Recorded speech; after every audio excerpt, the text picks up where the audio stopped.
Viewers से अनुरोध है कि सब्सक्राइब वाले लाल बटन को दबाएं और इस चैनल की किसी वीडियो को मिस ना करें।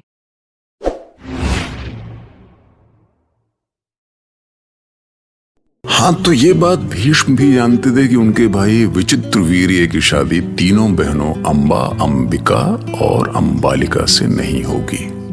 लेकिन फिर भी वो हस्तिनापुर के अपमान का बदला लेने तीनों को उठा लाए।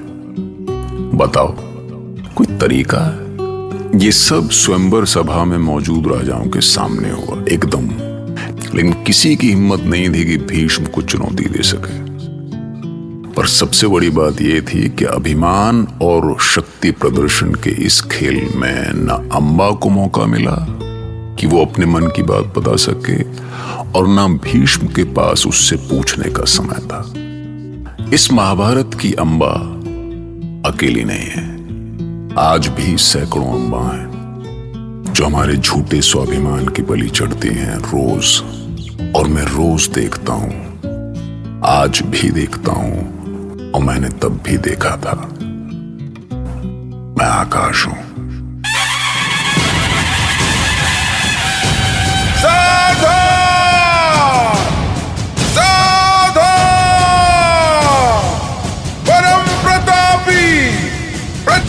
सूर्य हस्तिनापुर के सेना नायक गंगा पुत्र भीष्म पधार रहे हैं।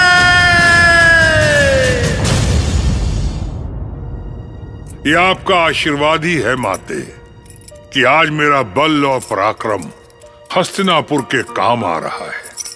और विश्वास रखिए, आपके आशीर्वाद से ही मैं हस्तिनापुर साम्राज्य की पताका कभी झुकने नहीं दूंगा।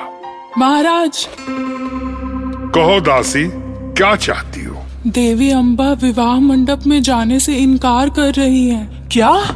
लेकिन क्यों? आप चिंता न करें माते, मैं स्वयं देखता हूं।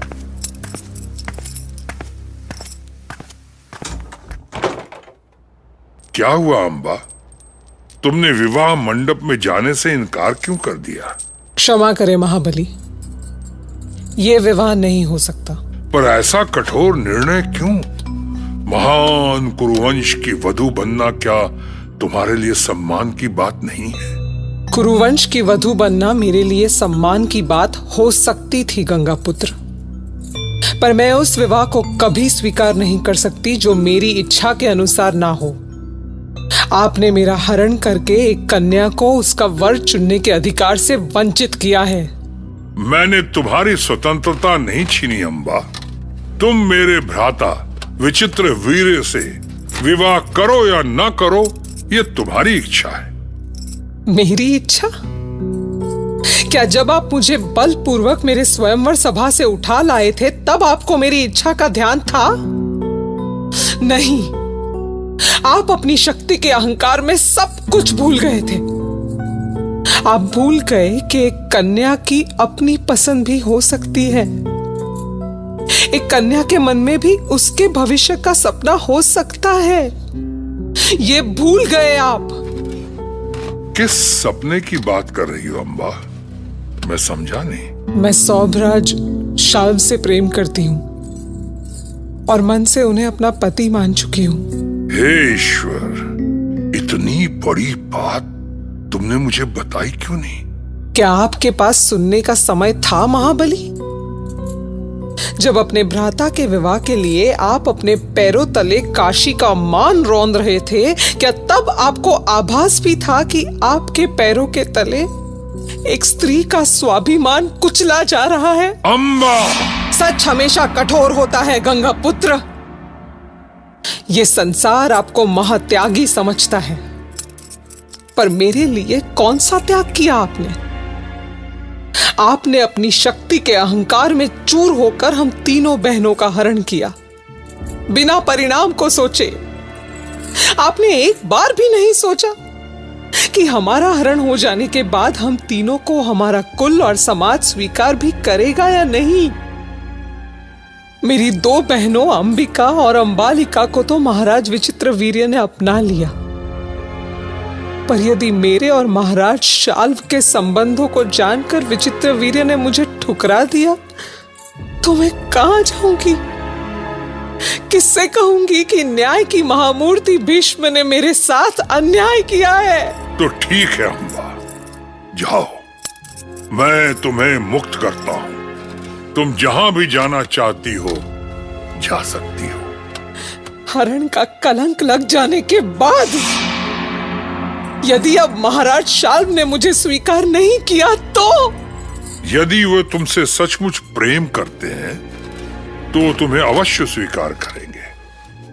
पर यदि ऐसा नहीं हुआ तो क्या आप विवाह करेंगे मुझसे? अम्बा, मैं स्त्री जाति का सम्मान करता हूं। हर एक स्त्री मेरे लिए माता है। मैं अभी इसी समय तुम्हारे वापस लौटने का प्रबंध कर देता हूं। आपने अभी भी मेरे प्रश्न का उत्तर नहीं दिया गंगापुत्र।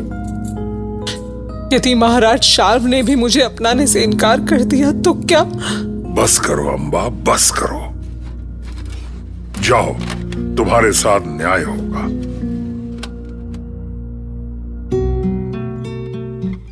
उधर भीष्म को जो भी गलत सही करना था वो कर ही चुके थे, और इधर जिनके सामने ये सब हुआ था, मतलब शाल्व और शिशुपाल जैसे महारथी, समय पर बरस नहीं सके, पर अब गरज रहे थे।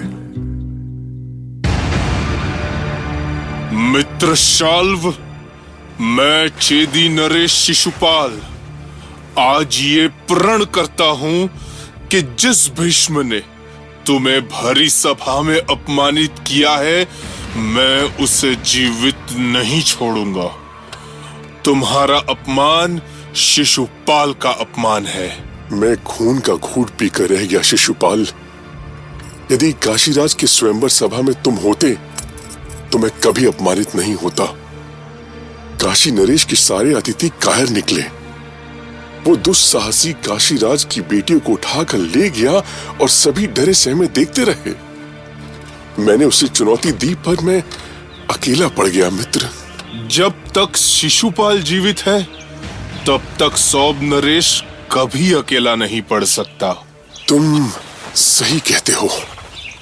अभी गंगा पुत्र अपनी विजय की उन्माद में चूर होगा। हमें अभी हस्तिनापुर पर धावा बोल देना चाहिए। जल्दी में कोई भूल ना करे सौभराज। मैं गंगापुत्र का साम्राज्य देख कर आ रही हूँ। तुम यहाँ क्यों आई हो अम्बा? क्यों आई हूँ? मुझे तो आपके पास ही आना था प्रिय। मेरा जीवन तो आपसे ही है। भ्रम मत पालो अम्बा, तुम्हें निराशा होगी।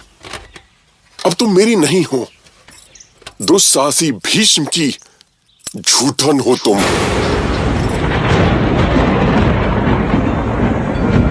मेरे चरित्र पर उंगली ना उठाएं सौभराज। अपने प्रेम पर भरोसा करें। मैं आपकी हूं और आपकी ही रहूंगी। ये सब केवल शब्द है अम्बा। मैंने सब कुछ अपनी आंखों से देखा है। उस देवव्रत भीष्म ने मुझे पराजित ही नहीं, अपमानित भी किया है। और तुम उस दुराचारी के साथ रहकर आई हो। मैं कैसे भरोसा कर लूं कि उसने तुम्हें कलंकित नहीं किया? सौभराज, क्या हमारा वर्षों का प्रेम इतना दुर्बल था कि हवा के एक झोंके से उड़ जाए? मुझ पर लांछन लगाने के पहले क्या आपने एक बार भी नहीं सोचा कि हमने साथ जीने मरने का संकल्प लिया था? आपने मुझे वचन दिया था कि आप विवाह करेंगे तो केवल मुझसे। भूल जाओ अम्बा, भूल जाओ कि मैंने तुम्हें कभी वचन दिया था। अब किसी भी वचन का कोई अर्थ नहीं है अम्बा। सब कुछ बदल चुका है अब, क्योंकि अब गंगा पुत्र हमारा शत्रु है, और शत्रु के हाथ लगी स्त्री कभी विश्वास योग्य नहीं हो सकती। नहीं चेदीराज शिशुपाल, आपको हमारे संबंधों की गहराई का आभास भी नहीं है। महाराज शाल्व मेरे मित्र हैं अम्बा। मैं इन्हें तुमसे अधिक जानता हूं। यदि एक बार इन्होंने ना कह दिया तो वो मरते दम तक ना ही रहेगा, समझी? ये सच है अम्बा, तुम भीष्म के पास लौट जाओ, जिसने मेरे मान सम्मान को धूल में मिला दिया, उसी के पास लौट जाओ तुम। उससे कहो कि उसने तुम्हें जीता है, इसलिए तुम्हारे भाग्य का फैसला वही करे। तुम्हारे इन आंसुओं से तुम्हारे भाग्य का निर्णय नहीं हो सकता अम्बा। ये आंसू तुम्हें दुर्बल बना रहे हैं। मुझे आंसुओं ने नहीं, आपने दुर्बल बनाया है महाबली, केवल और केवल आपने। मैंने तुम्हें रोकने का प्रयास तक नहीं किया अम्बा। यदि मैं काशी में तुम्हारे मन की बात जान सका होता तो मैं शाल्व से तुम्हारा विवाह कराने के बाद ही हस्तिनापुर लौटता। किंतु गंगा पुत्र, मेरे प्रेम ने मुझे महाराज विचित्रवीर्य के योग्य नहीं छोड़ा, और मेरे हरण के कलंक ने सौभ्राट शाल्व के योग्य। तो तुम ही बताओ ना, मैं क्या कर सकता हूँ? आगे बढ़िए और मुझसे विवाह करके मेरे जीवन पर लगे कलंक को सदा के लिए मिटा दीजिए। जो तुमने कहा है वो असंभव है। मैंने आजीवन अविवाहित रहने की भीष्म प्रतिज्ञा की है। भीष्म प्रतिज्ञा? क्या इसलिए भीष्म प्रतिज्ञा की है कि मेरी जैसी कन्याओं के जीवन को कलंकित कर सके आप? नहीं अम्बा, नहीं। ईश्वर के लिए मुझ पे ऐसा दोष मत लगाओ। तो फिर तोड़ दीजिए अपनी भीष्म प्रतिज्ञा और मुझे अपनी पत्नी के रूप में स्वीकार करके उबार लीजिए इस कलंक के कीचड़ से। असंभव। मैं कुरुवंश के साथ घात नहीं कर सकता। अपनी ही दृष्टि में नहीं गिर सकता ये गंगा पुत्र भीष्म। तो ठीक है, मत गिरिए अपनी दृष्टि में, पर इस काशी कन्या की दृष्टि में आप इतने नीचे गिर चुके हैं कि दर्पण में अपना मुख देखने पर भी लज्जा आएगी आपको। अम्बा! आपके चीखने से मुझे न्याय नहीं मिलेगा महाबली। स्त्री के चरित्र को कलंकित करने का पाप तो आप अपने साथ लेकर ही जाएंगे। नहीं अम्बा, नहीं। मैं सौभ नरेश से बात करूंगा, वो तुम्हें स्वीकार करेगा। बाहुबल से प्रेम के बीज बोना चाहते हैं आप? हरण हो चुकी स्त्री के कलंक को अपने खोखले शब्दों से धोना चाहते हैं? आपको अपने किए का फल भोगना होगा। मैं कितनी भी असहाय सही, पर एक दिन आपको आपके कर्मों पर पछताने के लिए मजबूर कर दूंगी। और याद रखना, उस दिन ना आपका बाहुबल आपका साथ देगा और ना आपके ये बड़े बड़े शब्द। आपके हाथों से आपके शस्त्र गिर जाएंगे।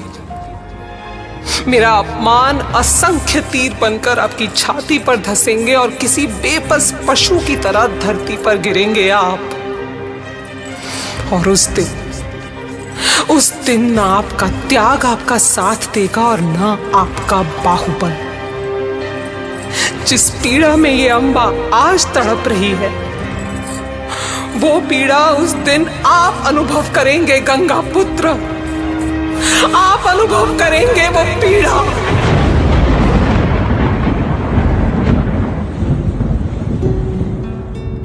क्या है कि भीष्म को यह एहसास तो हो गया था कि उनसे गलती हो गई है, पर वो चाहकर भी कुछ नहीं कर सकते थे। हाँ, कभी कभी होता है ऐसा, हमें पता होता है पर हम कुछ नहीं कर पाते। जब हमारी ही अच्छाई सांप की तरह हमारे ही गले पड़ जाती है।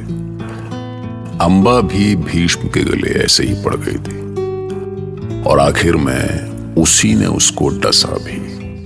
खैर, वो आगे की कहानी है, महाभारत।